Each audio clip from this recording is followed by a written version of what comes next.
Como certa criada, vendo-o estar assentado ao fogo, pusesse os olhos nele e disse: este também estava com ele. Porém ele negou-o, dizendo: mulher, não o conheço.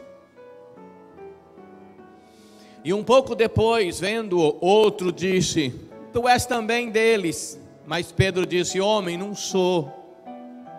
E passada quase uma hora, outro afirmava dizendo: também este verdadeiramente estava com ele, pois também é galileu. E Pedro disse: homem, não sei o que dizes. E logo, estando ele ainda a falar, cantou o galo. E virando-se o Senhor, olhou para Pedro, e Pedro lembrou-se das palavras do Senhor, como lhe havia dito: antes que o galo cante, hoje me negará 3 vezes. E saindo Pedro para fora, chorou amargamente. Nós lemos esta passagem, que é a passagem em que Pedro negou Jesus 3 vezes, e o galo cantou. Mas eu li logo essa parte para chamar a sua atenção, principalmente para algumas coisas que antecederam esta passagem, e terminar com algo que sucedeu a esta passagem. Pedro, ele recebeu um chamado para seguir Jesus. Quem aqui acredita que foi chamado por Deus? Levanta a mão, creia, diga assim: eu fui chamado. Então você tem um chamado sobre você para seguir a Jesus. E quando Jesus chamou você, quem era você? Talvez você estava vivendo como alguém que estava num charco de lodo, de lama, podridão, porque assim é o homem sem Deus.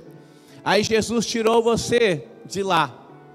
Como diz o salmista, colocou os seus pés sobre a rocha, firmou os seus passos, colocou na sua boca uma nova canção. Agora você vive diferente, fala diferente, anda diferente, tudo em você é diferente, porque você é algo novo.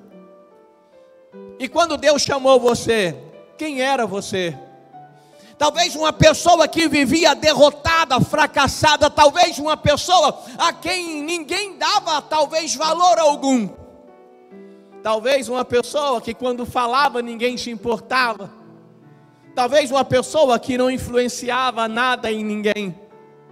E por que então que Jesus chamou você? Talvez na tua casa, na tua família, você não era o que tinha de melhor. Talvez na tua casa e na tua família você era um dos menores. Talvez lá tenha pessoas que, humanamente falando, ao olhar da sociedade, é mais inteligente, é mais proativo, é mais comunicativo. Mas então por que Deus foi lá e chamou logo você? Por que você? Porque quando Deus te chamou, Ele não te chamou apenas pelo que você era, Ele te chamou já visualizando o que você se tornaria. Quando Deus chamou Pedro, quem era Pedro? Na verdade era Simão. E quando Deus chamou Simão, ele era exatamente o que o nome dele significa: Simão, cana agitada pelo vento. Ele fazia jus ao nome dele: Simão, frágil, instável, impulsivo, que pode quebrar-se facilmente. Simão era assim, sanguíneo. Simão, ao mesmo tempo que era calmo, era bravo.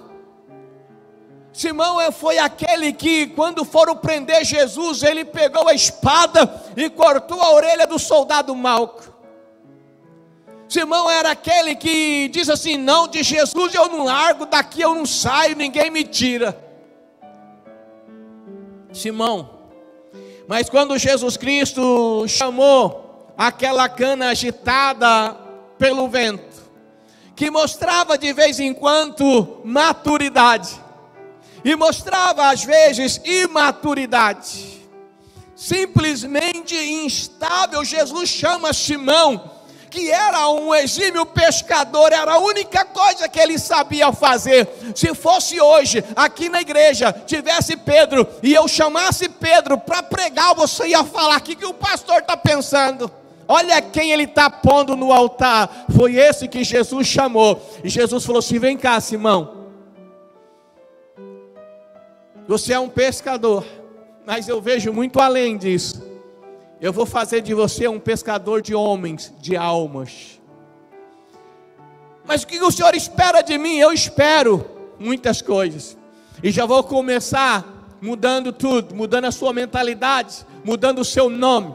Não vai ser de uma hora para outra, Pedro, será um processo. Tudo na vida tem um processo. Deus tem uma promessa para você, é um processo. Tem algo para você se tornar, e é um processo. As pessoas não têm dificuldade em crer naquilo que Deus fala que vai fazer. Elas se perdem, é no processo, é no caminho, é na direção do alvo.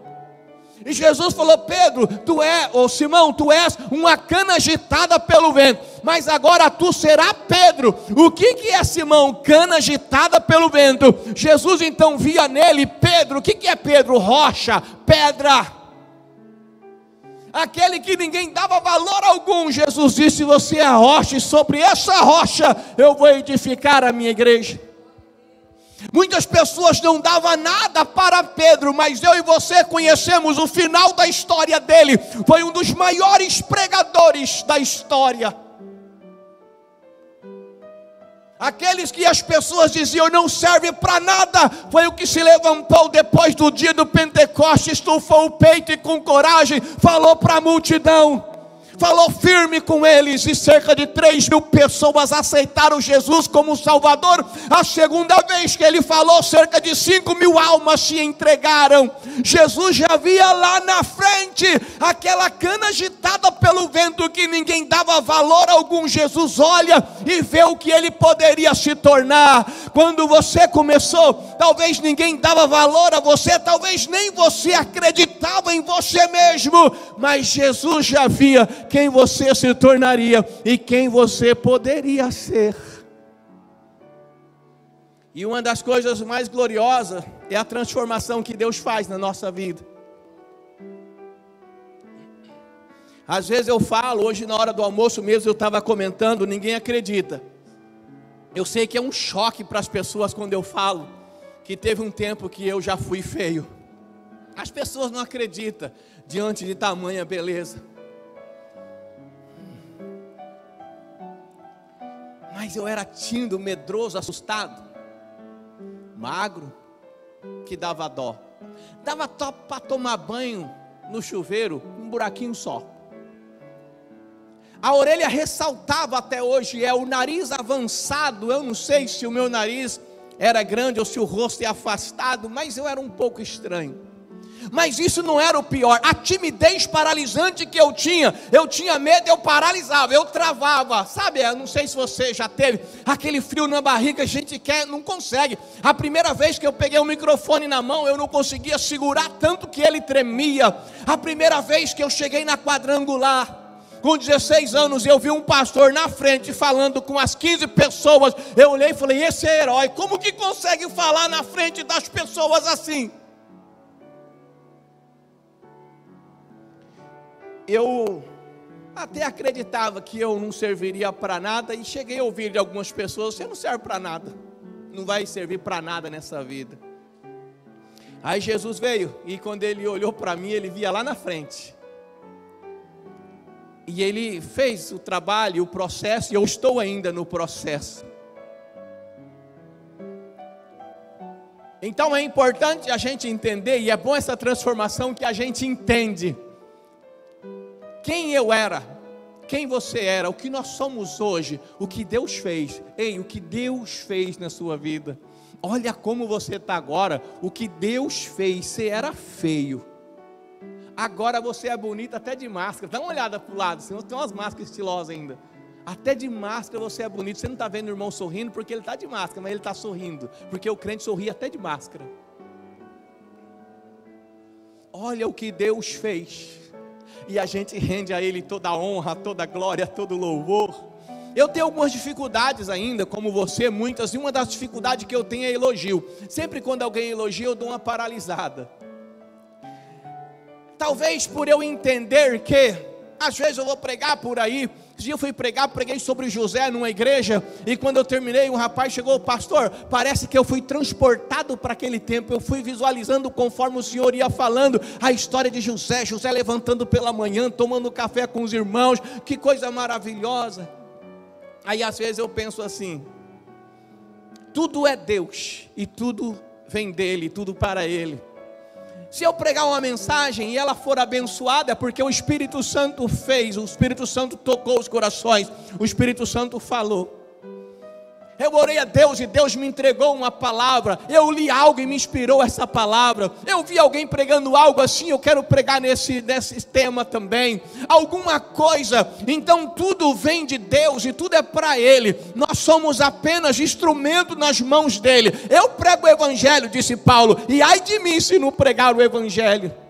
É interessante a gente ver quem a gente era para saber o que nós somos hoje, e tudo é pela graça e misericórdia do nosso Deus. Que bom que você chegou ao final do vídeo. Significa que você esteve até aqui, é porque Deus tocou o seu coração, falou com você e abençoou você. Inscreva-se em nosso canal, que toda semana eu mando 2, 3 mensagens para abençoar a tua vida. E não se esqueça, se abençoou você, compartilhe com um amigo, compartilhe com alguém, ajude a salvar vidas através do canal do pastor Sidney Luiz. Se você não pode ir, você pode enviar. Um abraço carinhoso no amor do Mestre. Deus abençoe você e a tua casa.